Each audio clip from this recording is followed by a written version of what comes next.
In Bangkok at 12 o'clock, they foam at the mouth and run.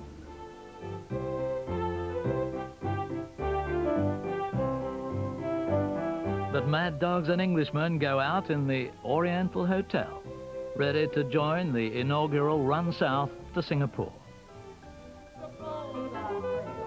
The E&O's new cast gather around its tiger symbol, colder and thankfully less colourful than those at Kuala Lumpur.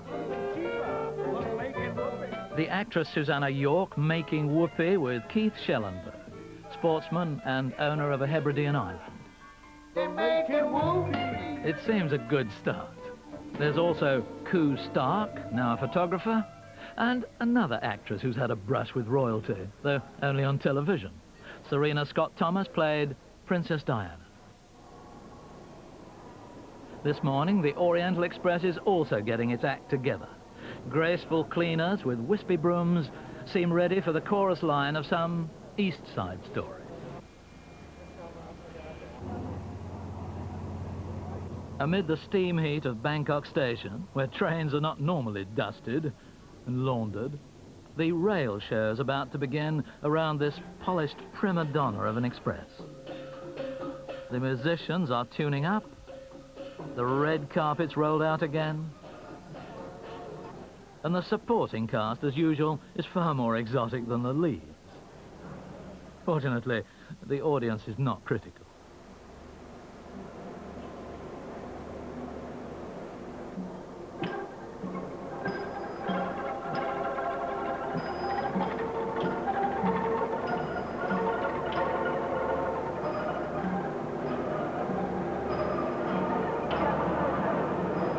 No resentment shown by less fortunate passengers in workaday Thai trains as this opulent dollar earner prepares for another marathon through 3 countries.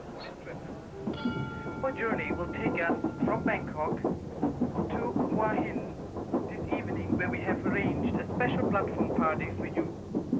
Continuing our trip to Surat Thani and Hat Yai, Padang Besar, the Thai-Malaysian border, reaching Butterworth tomorrow.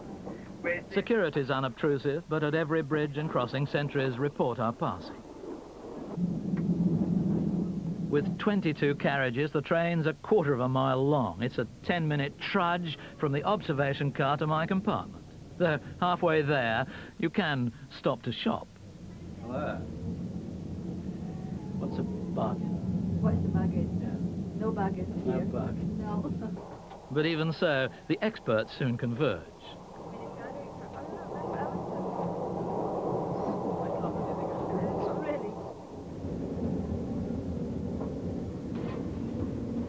This is where the train makes or breaks its reputation under its English executive chef. You're operating here in a sort of aluminium coffin. It's a very, very small environment. I mean, the kitchen itself is very, very well equipped. Looks it. I mean, everything basically is state of the art. The only problem you have is movement, which is a long, ongoing process of training, because most of the chefs are used to working on land base, now they're on a moving base. What about all your staff here? The boys, they sleep 4 hours a day. Really? But then, I mean, then they have a month off. 1 week, well then, yes, exactly. It's a rotating. It's like on a ship, exactly on the same with the cruise line. Yeah. Exactly Yeah. same. Yeah. Because the point is they've got nowhere to go anyway, haven't they? It's just go to... Just go, come back and work. Yeah, might as well work. Which they certainly do. Servicing each cabin is a precision job. And unlike the original Venice Express, each has a shower and loo. The crew quarters are less plush.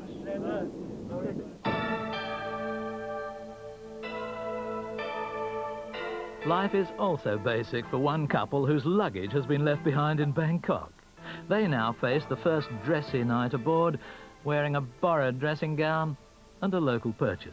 Unfortunately, somehow or other, the hotel and I didn't coincide with the baggage removal in the hotel, and I arrived here on the train without my dinner jacket and my makeup. I got off at the last station and managed to buy a tablecloth from some woman who was selling goods, and I wrapped myself in the tablecloth. Did you get a spare tablecloth? I've got another one up my sleeve. For yes. tomorrow? I normally carry one on my sleeve. I can't stand seeing a girl on the same tablecloth twice. I'll have a new one for breakfast, I promise. After dinner, our first stop's at Hua Hin, the Thai Balmoral, where the king has a country house. The locals have turned out, and there's a platform shopping opportunity. It's made from the shell.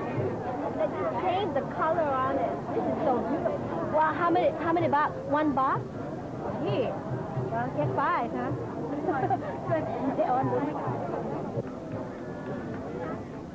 The station's royal waiting room is closed tonight, even to the British ambassador, Christian Adams, who's leaving the train here. Shirley, I knew you had a way with elephants.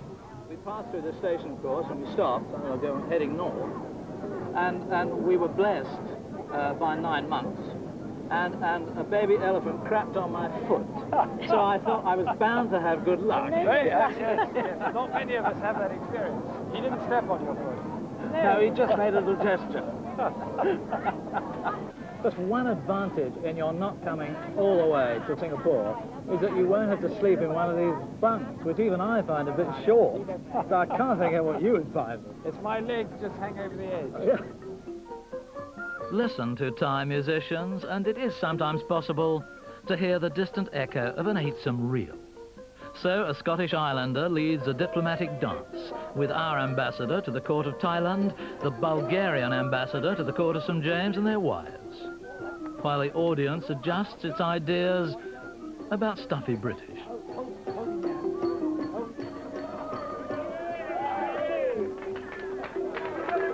And even the musicians approve. Eastern and Oriental Express from Bangkok to Singapore will depart in 5 minutes. Our train heads south through the night towards the Malaysian border. Sadly, in the bar car, both pianist and piano are suffering travel sickness. It seems as though a glass of champagne has made its way right through the keyboards, so you don't mind if I just do a little bit of cleaning before I play for you. Thank you. By the way, I've lost my voice, so I do hope it works. Otherwise, we're in for a little bit of trouble tonight. But the passengers are distinctly untroubled, to say the least.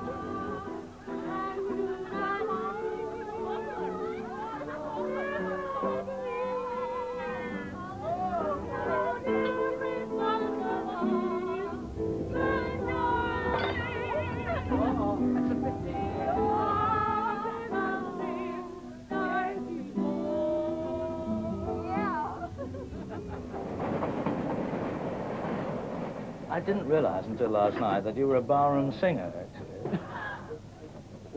That came over well.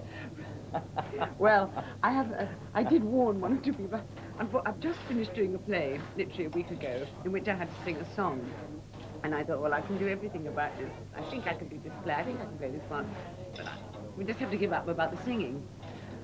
However, they persevered. This pianist came and persevered, and we got through it. And I now have this illusion that I can sing. It's a total illusion. I know it's an illusion. No. I don't know. I believe it. But, well, it's a good one, then. You It's a good convinced illusion. me. What an actress. No. Have I got you wrong? But used you not to be slightly radical? Aren't you a radical lady? I mean, wouldn't this have been something you would have spurned in the old days when you were burning your bra and demonstrating and linking arms with Vanessa? I don't think I ever really linked arms with Vanessa. I just, certain things get me, and got me, and still do get me very excited and excitable, and I... Like? Well, CND, I still wear my CND ring. Yes. One of the reasons I'm on a train and think it's wonderful to be on a train is because I would love to see the railways in England and everywhere have a rebirth and a re-strength and be used again, because I loathe the fact that we all drive cars. And I mean, just coming to Bangkok, driving in from the airport in Bangkok. A nightmare. It's terrible. Yes. And you realize it's like that in all over England. And of course these great big concrete roadways which are being threatened on us. And all the railways dying. I mean, I feel very radical about railways, actually. The ferry across to Penang, with its mandatory cargo of refreshment, is decorated by Chinese fortune tellers, one bold enough to look into the future of a bejeweled Ku Stark. On the island, flocks of trishaws wheel passengers around Georgetown and, In the true tradition of mad dogs and sporty Englishmen, Keith Schellenberg takes up the white man's burden, while the Bulgarian ambassador loses face.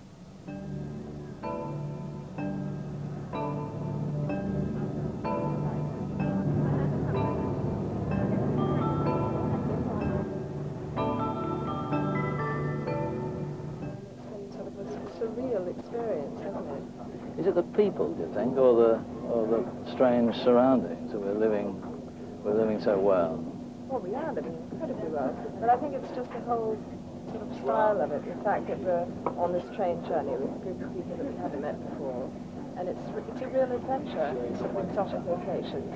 It's amazing how people gel, isn't it? You know, we've got about 18 nationalities every time. We've got outgoing, bonkers Englishmen and quiet, retiring young ladies like you, and we've got Japanese and Bulgarians and you name it. They're all here, and yet it's all gelled rather amiably. I think it speaks very well for sort of human nature, don't you? I mean, you come on with your Jolly Green Giant today. Is this an ideal setting? Has it stimulated your romance?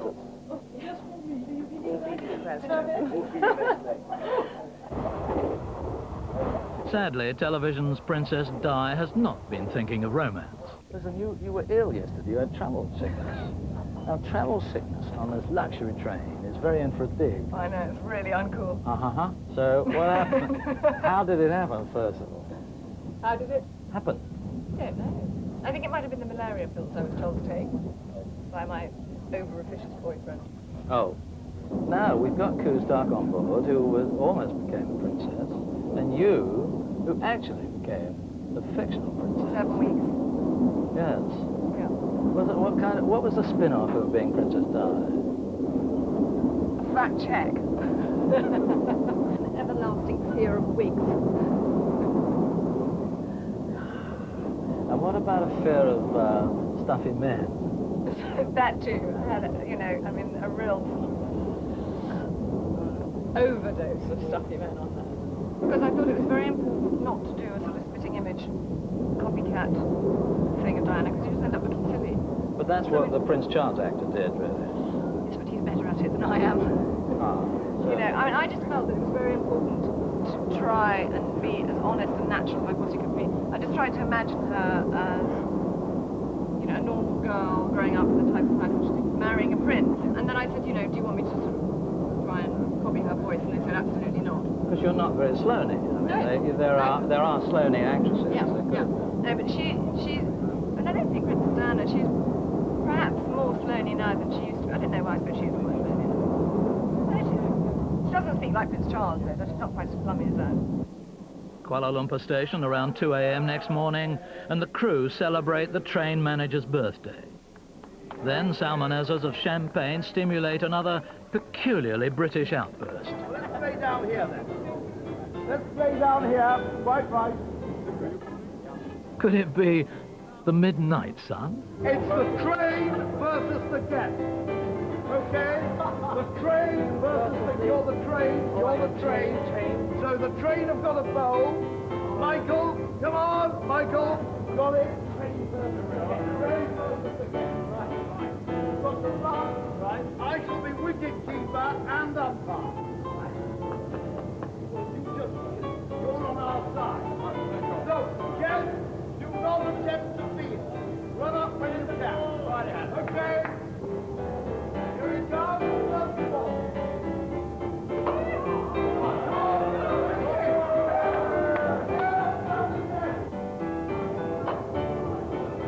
The game's going well until a glance to leg shatters a station window.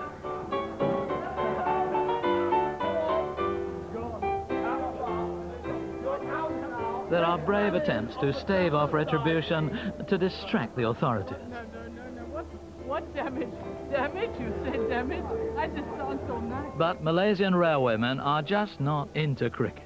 Offered $20, they hold out for more. $50. $50 is a lot. It's an expensive game. It's working out at $50 and over, $10 a more. Well, let's have it in baht. I've got both.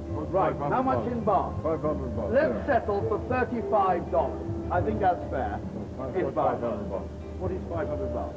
I have you believe that There we are. 500 bucks. Thai money. 500 bucks. Thai money. Well, don't be like that. There's some lovely Thais on board here. I think they're charming. American Express. I mean, English cricket always plays good to me. Okay, thank you very much, Dave. We'll play for a very good game. 4 runs for 1 wicket. Great party. Great party. Somehow that window and the rates of exchange seem to have put a damper on the match, though not, of course, on the train. It's like a big classic yacht.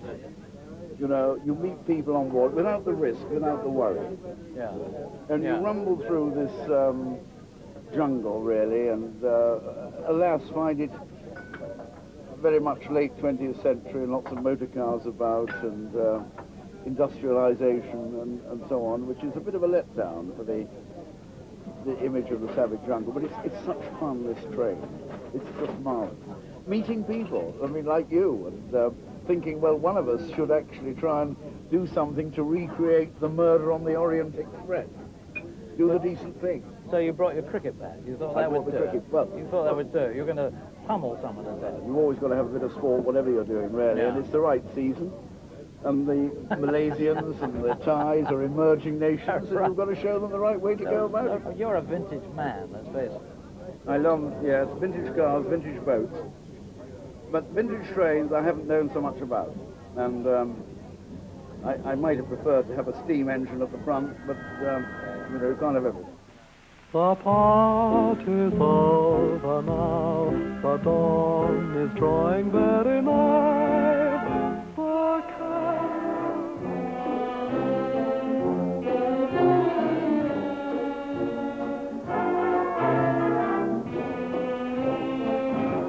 Back at Keppel Road Station, where 5 days ago it all began, we reflect upon the triumphs and tragedies of a most improbable journey.